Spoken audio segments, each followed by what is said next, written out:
नमस्कार भारत में फिर एक बार आपका स्वागत है। इस वक्त हम सेक्टर 12 लघु सचिवालय से लाइव आ चुके हैं। यहाँ लाइव आने का मुख्य उद्देश्य जो है कि बनारस से पैदल चलकर राधे श्याम पूर्व जिला पंचायत सदस्य दिल्ली की तरफ कूच कर रहे हैं। एक शिक्षा एक समान हो, पूर्व वर्तमान सांसद व विधायक एवं अधिकारी अपने बच्चों की तरह वोट देने वालों के बच्चों के पढ़ने की व्यवस्था करें, नहीं तो सरकारी सुविधाएं छोड़ दें। बेटा खिचड़ी खाता है, न सांसद साहब का बेटा खिचड़ी खाता है, न विधायक साहब का खिचड़ी बेटा खाता है। वो खिचड़ी खाता है तो सड़कों पर काम करने वाला का बेटा खाता है। ये बड़े बड़े जो महलों के में बनाता है उसका बेटा खिचड़ी खाता है। इस कंपनियों में काम करने वाला का बेटा खिचड़ी खाता है। क्यों इस देश में एक देश में दो तरह की व्यवस्था क्यों? ये सवाल लेके हम लोग गांव गांव जा रहे हैं और लोगों को समझा रहे हैं। सरकारी सुविधा सांसद विधायकों से यहाँ कलेक्टर के सामने बैठे हैं, आप लोग डीसी बोलते हैं, यहाँ हरियाणा में डीसी बोला जाता है। ये डीसी साहब को सब कुछ सरकारी चाहिए। उनका बच्चा प्राइमरी पाठशाला में नहीं जाएगा, वही इंटर पढ़ाई के बाद MBBS करना होगा तो IAS साहब का बच्चा किस में पढ़ेगा? ये सवाल लेके हम लोग निकले हैं। आप सवाल कभी उनसे करिए कि आप कॉन्वेंट में पढ़ाते हो तो IAS भी कॉन्वेंट से बनवाइए ना, MBBS भी कॉन्वेंट से बनवाइए, आप IIT इंजीनियर भी कॉन्वेंट से बनवाइए। तो आप कोई इंजीनियर बड़ा इंजीनियर बनाना है तो आप सरकारी में आएंगे, और हमारे बच्चों को फन पूछना है तो आप प्राइमरी पाठशाला में हमारे बच्चों को भेजने का काम करेंगे। आपने अभी एक बात बोली कि खिचड़ी मिलती है और DPS वगैरह में नहीं मिलती है, तो आप क्या चाहते हैं कि भैया खिचड़ी तो इसलिए देते हैं, जो आपको भी पता है, सारे संसार को पता है, पूरे भारत को पता है, जो गरीब तबके का व्यक्ति है जो DPS की फीस नहीं भर सकता, वो सरकारी स्कूल में जाके अपने बच्चे को पढ़ाता है। उसे खाना मिलता है, वहाँ पर किताबें मिलती है, मुफ्त शिक्षा मिलती है, सब कुछ मुफ्त मिलता है। तो क्या वो बंद कर देना चाहिए? यही सवाल आपने बहुत बढ़िया आपने उठाया है कि ये सिर्फ गरीब के लिए बनाया गया है खिचड़ी। तो आप सांसद विधायक से कहवाइए कि नहीं, एक देश में दो तरह की शिक्षा रहेगी। गरीब मजदूर का बच्चा गरीब मजदूर ही बनेगा, इस देश के सांसद का बच्चा सांसद बनेगा, विधायक का बेटा विधायक बनेगा, कलेक्टर का बेटा कलेक्टर बनेगा। सिर्फ मजदूर के लिए खिचड़ी का व्यवस्था किया गया है। तो आपके चैनल के माध्यम से इस देश से बताना चाहता हूँ कि नक्सलवादी अब जंगलों में नहीं मिलेंगे। जिस दिन ये गरीब मजदूर जान जाएगा तो हर सांसद और विधायक के दरवाजे पर नक्सलवादी आपके माध्यम से बता देता हूँ, उस बता देना सांसद विधायक अधिकारियों से, हर सांसद विधायक अधिकारियों के दरवाजे पर नक्सलवादी दिखाई देगा। वो समझ जाएगा कि इस देश में हमको खिचड़ी इसीलिए खिलाया जा रहा है, हमको मजदूरा बनाने के लिए, हमको बड़े आदमी बनाने के लिए नहीं। ये कैसा दुर्भाग्य इस देश का। एक बात बताएं, अभी पीछे जानकारी के लिए बता दूं, एक IPS ऑफिसर IAS ऑफिसर जो बन रहे हैं गरीब तबके से भी बन रहे हैं, तो वो क्या IAS ऑफिसर क्या सरकारी जो गरीब तबके से है वो जायज नहीं है? आप तो सवाल ऐसे उठा रहे हैं, चलिए मैं उसका भी जवाब दे देता हूं कि गरीब कोई बन गया। आप कहिए कि आसमान से कोई बड़ा सा सोना का ढेला गिर गया, तो ऐसा हमको नहीं चाहिए। हमको बराबरी का हक चाहिए। हमको खिचड़ी मत दो, हमको शिक्षा व्यवस्था ठीक कर दो। जब शिक्षा व्यवस्था आप ठीक कर दोगे तो अपने आप हम सब कुछ अपने दम पर ले लेंगे। किसी कंपनी में लेबर मैनेजर कैसे बना जाएगा? खिचड़ी खाकर बनाया जाएगा कि पढ़ लिख के बना जाएगा? पढ़ लिख के बनेगा। तो क्यों तो दो तरह की व्यवस्था क्यों कर रहे हो? तो मतलब आप ये कह रहे हो कि शिक्षा व्यवस्था सही कर दो, जो आप लोग गरीब तबके के व्यक्ति को जो फ्री में मिल रहा है वो सब बंद कर दें, क्या ये सही है? आप एक बात बताएं, जो व्यक्ति इस तरीके से नहीं कमा पा रहा है कि अपने बच्चे को अच्छे स्कूल में भर्ती कर सके, अगर सरकार की आप बात करें तो आपकी जानकारी के लिए मैं बता दूं, सरकार ने मॉडर्न पब्लिक स्कूल जो खोले हैं अब हरियाणा सरकार में और पूरे भारत में वो खुल रहे हैं, उसमें CBSE बोर्ड को लिया गया है और वो इंग्लिश मीडियम कर दिए गए हैं। आपको इसकी जानकारी है? आपकी जानकारी ज्यादा है तो हम भी हर स्कूल में जाते हैं, हरियाणा के भी स्कूल में जाते हैं और दिल्ली के स्कूल में भी जाते हैं। जो एक कलेक्टर साहब सरकारी सुविधा बड़े महलों में रहने का काम करते हैं तो उसमें अपने बच्चों को क्यों नहीं भेजते हैं? ये भी सवाल लेके आपके सामने मैं आपसे वही कह रहा हूँ, जो मॉडर्न संस्कृति स्कूल हरियाणा में खुल रहा है उसमें अब टीचरों के बच्चे, बड़े बड़े अधिकारियों के बच्चे जा रहे हैं। इस बात की जानकारी आपको है? कौन सी बड़ा काम हो गया भैया? सरकारी सुविधा लेने वाला आदमी ही सरकारी जो नियम बनाता है, कलेक्टर यहाँ नियम बना के बनाता है और खुद नियम को फॉलो ना करे तो समझिए कि वो हमारे साथ धुताई करने का काम कर रहा है। इस देश के प्राइमरी पाठशाला में, इस देश में प्राथमिकता बनना चाहिए कि जो भी सरकारी पद पर है बच्चे जाए, बाद में और लोगों को बात किया जाएगा, प्राथमिकता बनती है। आपने ये पैदल यात्रा कहाँ शुरू की है आपने, और अभी कहाँ कहाँ जाकर आपने ज्ञापन दे चुके हैं आप? हम लोग बनारस के जयापुर गांव से चले हैं, वहां से हम लोग जौनपुर आए, सुल्तानपुर आए, इसके बाद 2 तहसीलें पड़ी, इसके बाद हम लोग नोएडा जाएंगे, नोएडा के बाद माननीय प्रधानमंत्री जी के पास जाएंगे। हम लोग प्रधानमंत्री के पास कब जाएंगे? हम लोग 11 तारीख 11 या 12 में जाएंगे। हम आप करते क्या हैं? हम तो पूर्व जिला पंचायत के सदस्य और समाज सेवी। आप पूर्व पंचायत के सदस्य हैं, पूर्व जिला पंचायत के सदस्य हैं, तो आपने अपनी पंचायत में क्या क्या काम किए थे? ऐसा कोई काम किया है जो शिक्षा को लेकर हो? जिला पंचायत का ऐसा पद होता है कि जो जिला पंचायत और गांव का मेंबर होता है उसका कोई निधि और कोई फंड नहीं होता है। अपने जिला पंचायत जो अध्यक्ष बनते हैं उनको एप्लीकेशन लगाता है कि हमारे क्षेत्र में ये काम होना चाहिए। तो जब मैं जिला पंचायत था तो कई एप्लीकेशन लगाए, कई काम हुए। उसके बाद मैं कई बार आंदोलन भी, रेलवे के लिए भी बड़ा आंदोलन किया हूँ और हमारे माध्यम से 2 ट्रेनें उस रूट से नहीं चलाई जा रही थी, उस रूट से चलाने का काम किया जा रहा है। आप DRM कार्यालय बनारस में इस माध्यम पता कर सकते हैं। वो ज्ञापन दिखा सकते हैं जो आप दे रहे हैं? नहीं, वो अभी जो ज्ञापन दे रहे हैं फोटो हाँ मैं देख रहा हूँ। ये देख सकते हैं आप, जो ये ज्ञापन दिया जा रहा है माननीय प्रधानमंत्री कार्यालय नई दिल्ली के नाम पर, या DC कार्यालय को दिया जाएगा। तो आपको क्या लगता है, आपकी बात जो मांग है वो सुनी जाएगी? हम तो जनता को जगाने चले हैं, इस देश के मालिकों को जगाने चले हैं।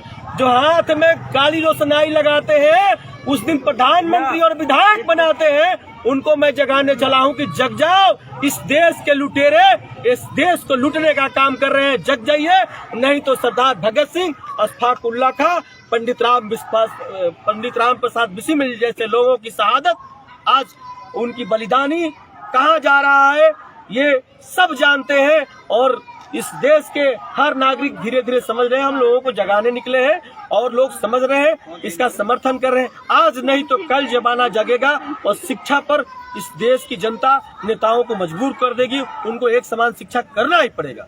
बहुत चलिए, बहुत। ये आप देख सकते हैं पैदल यात्रा है बनारस से दिल्ली। शिक्षा एक समान का नारा है और ये कह रहे हैं कि खिचड़ी, जो मूलभूत सुविधाएं सरकारी स्कूल में मिलती हैं वो बंद कर दी जाएं, DPS जैसी सुविधाएं इन्हें दी जाए। उसी को लेकर के ये नारा लगा रहे हैं। और यहाँ पे हम जुड़ेंगे दोस्त यादव जी, क्या कहेंगे आप? आज राधेश्याम यादव जी के साथ जो पूरी टीम आई है, इसके लिए हम बहुत बहुत बधाई देते हैं। और ये बड़े हिम्मत का काम है और कुछ विरले ही होते हैं इस दुनिया के अंदर। जैसे हमारे महाराणा प्रताप हुए, हमारी रानी लक्ष्मीबाई हुई, अहिल्याबाई हुई, भगत सिंह हुए, चंद्रशेखर आज़ाद हुए, ऐसे ही वीरों में हमारे राधेश्याम यादव जी और इनकी पूरी टीम, जिनको मैं बहुत बहुत बधाई देता हूं, जिन्होंने इतना बड़ा संघर्ष किया है और इतनी बड़ी पैदल यात्रा पूरे देश में शिक्षा एक समान की तरह निकाली है। तो आज फरीदाबाद की पावन भूमि पर ये लोग आए हैं और मैं संतोष यादव, अमन गोयल, विनोद बघेल, आरपी झा जी, जय भारत जी, गौरव जी और पूरी राणा यादव जी और पूरी टीम जो आज इनका स्वागत करने के लिए आप फूल मालाओं से पगड़ी बांधकर इनका स्वागत करेंगे आज हम लोग। और ये पूरी टीम इनका स्वागत करेगी कि आप केवल एक आदमी की नहीं, पूरे देश के गरीबों की आवाज़ बनकर आए हो। और जो आदमी इतनी अच्छी आवाज़ उठा रहा है उसका हमारा फर्ज बनता है कि फरीदाबाद की पावन धरती पर हम आए और हम लोग इनका सम्मान करें। ये हमारा सौभाग्य है कि आज इनसे हमें मिलने का मौका मिला। राजपाल जी, क्या कहेंगे आप? मैं बहुत बहुत बधाई देता हूं कि ये 5 आदमी हैं आज जो इस तरह की बीरापान उठा लिए हैं कि हिंदुस्तान के अंदर एक समान शिक्षा। हमारे मोदी जी कहा करते थे 1 रैंक 1 पेंशन, सबको शिक्षा, सबको, सबका विकास, सबका साथ। तो आज ये क्या हो रहा है? आज बीजेपी की सरकार है यूपी के अंदर और ये लोग बनारस से, पूर्वांचल से चल करके, पांव पैदल चल करके दिल्ली आए हैं, दिल्ली से फरीदाबाद आए हैं। रात में ये लोग फरीदाबाद में रुके हैं। आज DC को यहाँ ज्ञापन देंगे और इन लोगों का जो मुहिम चल रहा है ये कि एक समान शिक्षा हो पूरे देश के अंदर, ऐसा क्यों नहीं हो रहा है?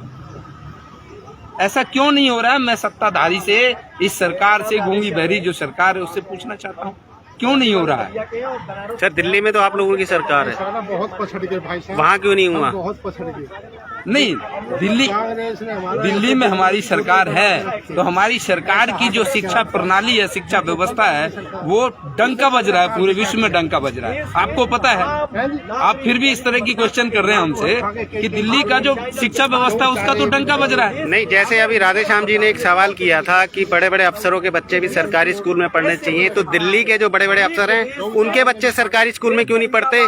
क्योंकि दिल्ली के स्कूल का मॉडल विदेशों में बताया जा रहा है जी, तो उनके बच्चे उस स्कूल में क्यों नहीं पढ़ नहीं रहे? सर, मैं बता रहा हूँ ना, दिल्ली के अंदर आज के समय में, आज जो 5 साल की जो सरकार चली है, इस 5 साल के अंदर दिल्ली में 70% जो अधिकारी हैं या जो वहाँ के बड़े बड़े लोग हैं, उनके बच्चे प्राइवेट स्कूल से निकाल करके आज सरकारी स्कूल में पढ़ाने का काम कर रहे हैं, क्योंकि वहाँ पे शिक्षा व्यवस्था सही हुआ है, दुरुस्त हुआ है। ऐसी ही व्यवस्था पूरे देश में लागू होनी चाहिए। चलिए, बहुत बहुत धन्यवाद। सम्मान करो उनका। जी, क्या कहेंगे आप? मैं तो ये कहना चाहूँगा, पहले अपना परिचय दे दीजिए। मैं अमन गोयल, आप व्यापारी संगठन साउथर्न हरियाणा की आम आदमी पार्टी की मेरे ऊपर जिम्मेवारी है। आज मेरे बड़े भाई संतोष यादव, जय भारत, गौरव शारदा, सोनू सिसोदिया जी, रजीपाल गांधी, पूर्वांचल के हम सभी साथी मिलकर आम आदमी पार्टी के सभी नेता पदाधिकारीगण आज राधेश्याम यादव जी जो वाराणसी से पैदल चलकर दिल्ली जा रहे हैं और दिल्ली की केंद्र सरकार से एक मांग कर रहे हैं। एक इतनी पवित्र मांग है इनकी कि देश में एक समान शिक्षा हो। जो झूठे वायदे कर इस सरकार ने सत्ता को हथियाने का काम किया था, उसी के विरोध में निरंतर हम आज उनका सहयोग कर रहे हैं कि एक देश, इसका समर्थन भी करते हैं कि देश में एक समान शिक्षा हो। अमीरी गरीबी का यहाँ पे स्कूल प्राइवेट और सरकारी, जिस तरीके से यशस्वी मुख्यमंत्री अरविंद केजरीवाल जी ने दिल्ली के सरकारी स्कूलों की दशा को ठीक करने का काम किया है, उसी तरीके से समूचे देश के अंदर सरकारी स्कूलों की हालत को सुधारा जाए। हरियाणा के अंदर 134 ए के तहत आज उनके माँ बाप परेशान है। प्राइवेट स्कूल वालों का ये डंडा है कि पहले लॉकडाउन के समय की फीस दो, जब हम आपकी टीसी देंगे। ये सरकार इतनी निकम्मी और नकारा है कि इन्होंने कुछ समय के लिए ये कहा था कि प्राइवेट स्कूल से टीसी लाओ मत लाओ, सरकारी स्कूल में आपका एडमिशन हो जाएगा, लेकिन 1 महीना 2 महीना बाद ही इन्होंने प्राइवेट स्कूलों के दबाव में आके इस पॉलिसी को भी बंद कर दिया। अब जब तक मैं प्राइवेट स्कूल से अपने बच्चों को जो मैं पढ़ाने में असमर्थ हूँ, लॉकडाउन में मेरी नौकरी चली गई, मैं बेरोजगार हो गया, बच्चों की फीस नहीं भर पाया, आज मेरे को वहां से टीसी मिलती नहीं और मैं आज इन दयनीय हालत में पड़े हुए सरकारी स्कूलों में भी अपने बच्चों का एडमिशन नहीं करा पाता। मेरे से प्राइवेट स्कूल वाला 30-30, 40-40 हजार की 2 साल की रुकी हुई फीस का मांग करता है और मेरे लिए दुख का विषय ये है कि मैं ना पैसे दे पा रहा हूँ वहाँ, ना सरकारी स्कूल में बच्चों का एडमिशन करा रहा हूँ। ये बहुत अच्छी बात है, राधेश्याम जी ने एक समान शिक्षा हो, इसके लिए हम उनका समर्थन करते हैं। ये आप देख सकते हैं, यहाँ पर जो है राधेश्याम जी हैं, उनके साथ और भी व्यक्ति आए हुए हैं और जो फरीदाबाद से हैं संतोष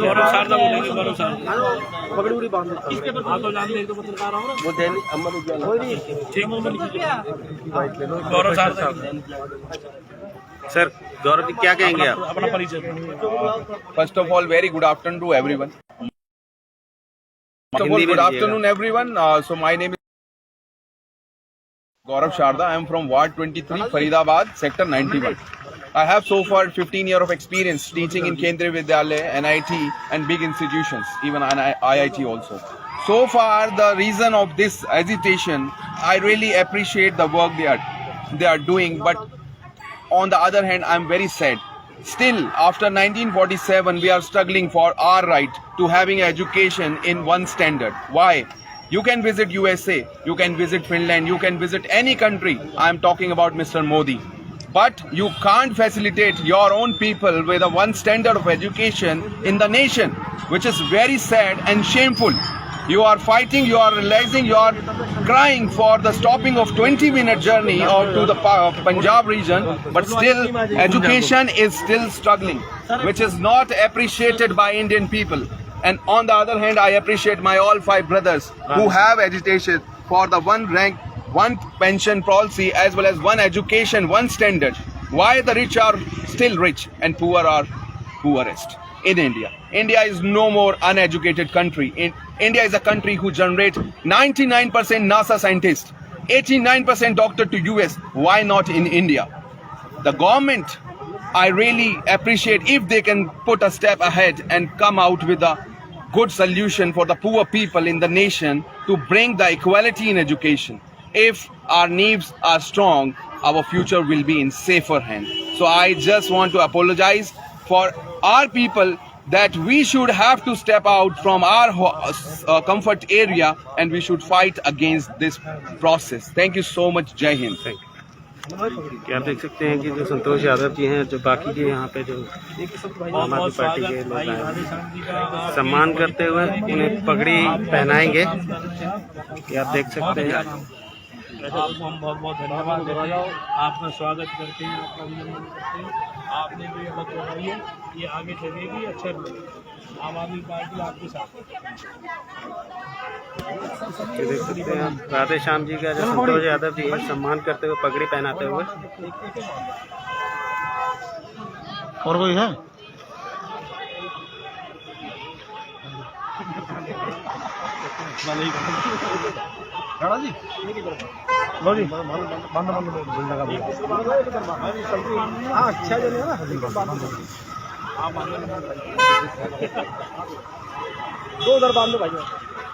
ये आप देख सकते हैं जो मांग है इनकी, राधे श्याम जी की, कि एक शिक्षा हो, जैसे एक पेंशन है।